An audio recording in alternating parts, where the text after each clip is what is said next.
खबर देखने से पहले इस चैनल को सब्सक्राइब करें। याद है मुझे वो तो मेरा पहला पहला प्यार थी।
सालों से उन्हें जानता हूँ और एक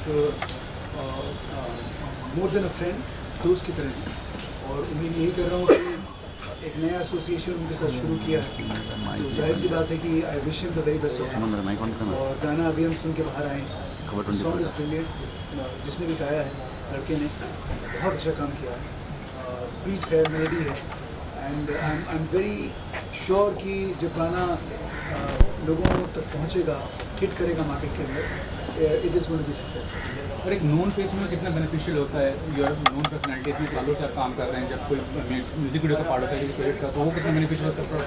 oh definitely, but I think today non face होने के बजाय if your melody is good, अगर गाना अच्छा है, भले ही आपके पास नॉन फेस ना हो, ऐसे बहुत सारे गाने हैं जहाँ पे कभी नॉन फेसेस नहीं थे, but the songs have been very successful and but the melody is good.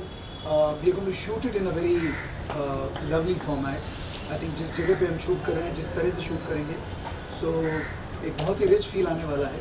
गाना बहुत बेहतरीन है, of course we have two amazing actors जो साथ में हैं, तो सिर्फ मेरे होने से गाना हिट नहीं होने वाला। It's a complete combined effort. Sir, जब भी कोई एक्टर बनने का सपना देखता है, बहुत ही स्ट्रगल होता है, यू नो, आपके लाइफ में भी स्ट्रगल होता होगा, चैलेंज होता होगा, उसके बाद वो एक पहचान मिलती है। आज के टाइम में हर चीज़ इंस्टेंट होता है, रील्स बना लीजिए, यूट्यूब पे आप चला रही, क्या कहना चाहिए आज? आई थिंक ये एक फेज़ है और हर फेज़ का एक टाइम होता है, और जैसे वो टाइम ख़त्म होगा, people will definitely realise. Today मैं जानता हूँ कि इंस्टाग्राम पे और बहुत सारे सोशल नेटवर्किंग साइट्स पे अगर आपके मिलियन फॉलोअर्स हैं, ऐसा है वैसा है, तो बहुत सारी चीज़ें आपको घर बैठे मिल जाती हैं। लेकिन वो जो स्ट्रगल करके जो चीज़ें आप सीखते हैं, आपकी जो कला है, आपका जो आर्ट है, आपका जो परफॉर्मेंस है, वो चीज़ सेट पे लोगों के सामने जाकर स्ट्रगल करके उसे सीखना और फिर आके परफॉर्म करना, वो आपको इंस्टाग्राम की रील्स पे कभी मिलेगा। और कास्टिंग भी बेसिस पे होती है, तो वो कितना विच इज़ वेरी सैड कि क्योंकि आपके 5 मिलियन फॉलोअर्स हैं तो आपको कास्ट कर दिया गया, बट आज होता है, क्या करेंगे, एंड जिसकी वजह से लोग फॉलोअर्स को ख़रीदते हैं एंड कोशिश करते हैं कि ज़्यादा लोग आपको फॉलो करें ताकि उससे कनेक्टेड काम आप करें। Ma'am, something about you and about being associated with this project and about Sajan sir. Sajan sir is a very good, very nice person. Sorry. This camera, Look camera. तो like when I was came first time in Mumbai, तो like साजन sir से मैं मिली थी एक audition के लिए, but lockdown के वजह से मैं वापस चली गई। तो अभी मैं जस्ट वापस आई हूँ 3-4 months ago and I just like Sajan sir का कॉल आया कि एक बहुत अच्छा सॉन्ग है लाइक, but he is a very good guy, very nice guy. Like मैं इनको 3-4 साल से जानती हूँ, लॉकडाउन के पहले से, तो मे बी ये फर्स्ट प्रोजेक्ट है, तो experience will be good. Sir, आपका बताइए, एसोसिएशन जो है और आपका गाना भी इतना हिट हुआ, तो वो पॉपुलैरिटी, आपकी जो पॉपुलैरिटी कितना बेनिफिशियल रहेगी इस प्रोजेक्ट के लिए?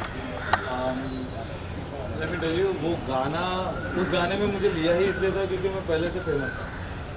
तो ये जो फॉलोअर्स है, जो मेहनत से ही एक्चुअली मिलते हैं, किसी को कोई चीज़ मेरे हिसाब से यूँ ही नहीं मिल जाती है।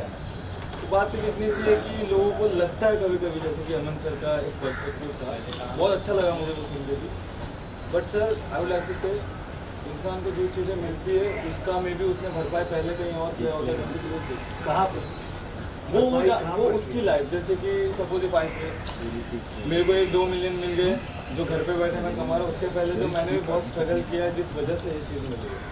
तो दुनिया में किसी को भी आई बिलीव कोई भी चीज़ यूँ ही नहीं मिली। या सही बात नहीं, लेकिन अमन सर जो बोले, जैसा आप बोल रहे हैं आप भी सही हैं अपनी जगह पे, लेकिन ज़रूरी नहीं है कि जो डिजर्व करता है उसको ही मिले, जो नहीं डिजर्व। एक बात जो सही थी कि फॉलोअर्स देख के किसी को भी ले लेते, ये बात उनकी बहुत, क्योंकि बहुत लोग ऐसे फॉलोअर्स हैं जिनमें कोई भी टैलेंट नहीं है, कुछ भी नहीं है। एग्जैक्टली। तो वो उसके बारे में तो यहाँ पे यही बात है कि इन्होंने ये जो बात कही है कि बिना उस चीज़ के जो उनका टैलेंट है अबाउट द सेम थिंग जो हम करने जा रहे हैं, तो उनके सिर्फ फॉलोअर्स है तो उनको उठा दिया। ये नहीं देख रहे कि उनके अंदर बाकी सारी क्वालिटीज़ है या नहीं, सिर्फ क्राउड गेम कर रहे हैं। देखिए ऑनेस्टली स्पीकिंग, हर इंसान बॉम्बे में एक एक्टर, एक अभिनेता बन जाता है।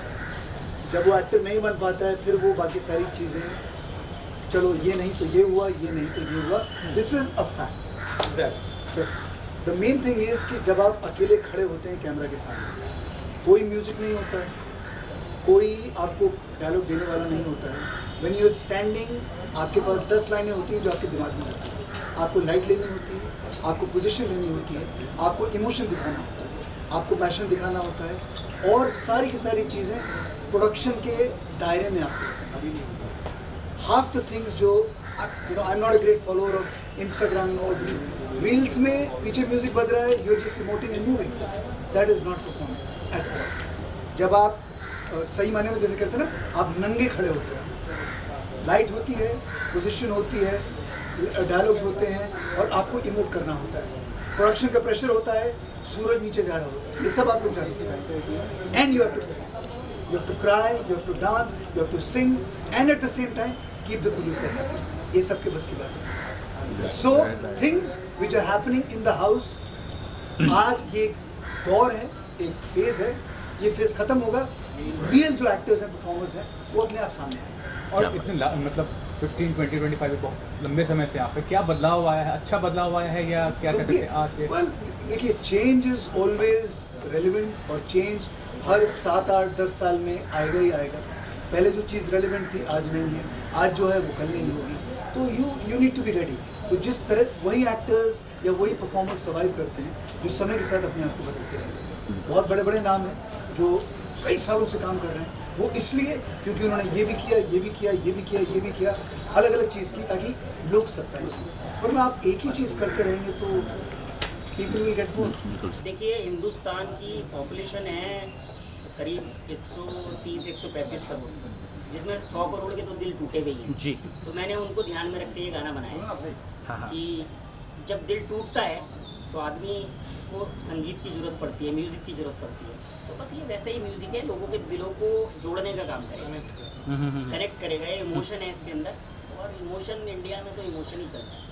और आजकल वैसे भी ओरिजिनल गानों की एक अलग डिमांड ऑफ कोर्स है, म्यूजिक Yes, काफ़ी yes. चल रहा है फिलहाल, बूम हो रहा है 90s की जी, तरह। जी, जी, जी। तो वो भी एक शायद एक अच्छी चीज़ ये भी है। हाँ हाँ। मैम आपसे जानना चाहेंगे ये जो गाना है, आप इस गाने से कैसे जुड़े, किसने अप्रोच किया, क्या कुछ बताएंगे उस बारे में? मैं सालिन सर को मैं जानती हूँ, मेरे बहुत अच्छे फ्रेंड हैं, तो इन्होंने ही मुझे इस गाने के लिए कास्ट किया। या कुछ और बता सके अगर, या कुछ और बता सकते हैं इसके अलावा? म्यूजिक किस तरीके से लगा आपको? म्यूज़िक अच्छा है, और म्यूज़िक से भी बेस्ट है स्टोरी मुझे बहुत पसंद आई। लाइक मुंबई की लाइफ से बहुत कनेक्टिंग है। आप जब स्टोरी देखेंगे तो इट्स लाइक ट्रायंगल है, लव का ट्रायंगल। अच्छा, अभी स्टोरी बहुत मानसून का अच्छी, बहुत मौसम भी आ रहा है, इंटरेस्टिंग स्टोरी मानसून है। का मौसम भी आ चुका है, हाँ। तो बारिश की जो कुछ झलके इस मूवी में, इस मतलब बारिश गाने की जल के तो दिखेंगी जो दिखेंगी, लेकिन हाँ आंसू जरूर पानी की बारिश की तरह आंखों से निकलेंगे लोगों को। मैम अमन सर के साथ काम करके किस तरह का एक्सपीरियंस था, क्या रहा, क्या सीखा? नहीं अभी Like, अभी अभी हुआ काम नहीं है, करेंगे। अच्छा काम करने वाला, हाँ हाँ काम करने वाला, Of कितने course, it एक्साइटेड will है? be a good, very good experience, क्योंकि मेरा फर्स्ट गाना है और वो भी अमन सर के साथ और जुबिन शाह के साथ, तो ऑफ कोर्स हम लकी कि मेरा फर्स्ट गाना इतना एक्सपीरियंस लोग के साथ आ रहा है। कुछ बातें हुई सर आपकी भी अमन सर से गानों के बारे में, इस गाने के बारे में? मैं तो क्या ही बताऊँ, अब तो बातें हुई नहीं है, जो हुई आप लोगों के सामने ही हुई है, कुछ छुपा अच्छा। नहीं अब तक तो आपसे। तो मेरे ख्याल से कुछ कंट्रोवर्शियल जैसी चीज़ें हो गई है थोड़ी बहुत, बट आई बिलीव वो भी एक अच्छा ही इम्पैक्ट पड़ेगा इस सॉन्ग के लिए, क्योंकि जो भी हुई है हर किसी का पर्सनल और जेन्युइन एक्सपीरियंस शेयर हुआ है, और मीडिया के सामने हुआ है जो भी हुआ है। और बाकी about the song, I would love to say कि he is a very nice singer ji और बहुत अच्छा लगा सॉन्ग सुन के। और जो इसमें 90s का फील है जी। वो डेफिनेटली पूरा एकदम कंप्लीट है। और आई विश कि ये भी एक सुपर हिट हो जैसे दिल तोड़ के था। तो साजन सर के साथ काम करने का एक्सपीरियंस जी हाँ, पहली बार काम करने अच्छा, से पहली बार ही हम काम कर रहे हैं वैसे साथ में, लेकिन आई बिलीव कि जानता हूँ मैं इनको बहुत पहले से, the way he is a person. तो वो एक बहुत ही फेमिलियर टाइप के इंसान है, वो आप समझ ही सकते हो उनकी बातों से। तो यहाँ पे सिंगर से जाना चाहेंगे भाई, बोल जो है अगर आप गुनगुना रहे या बता रहे, क्योंकि सर ने काफ़ी हद तक हमें हल्का तो हाँ, दे दिया है ये जस्ट। गुनगुना देते हाँ प्लीज़ सर आप गुनगुना दीजिए पहले। वो कहती थी अपना मुझे, मैं अपना उसे कहता था। हाँ कभी एक लड़की के दिल में मैं रहता था, हर सितम उसका यारो हंस के मैं सहता था, हर सितम उसका यारो हंस के मैं सहता था।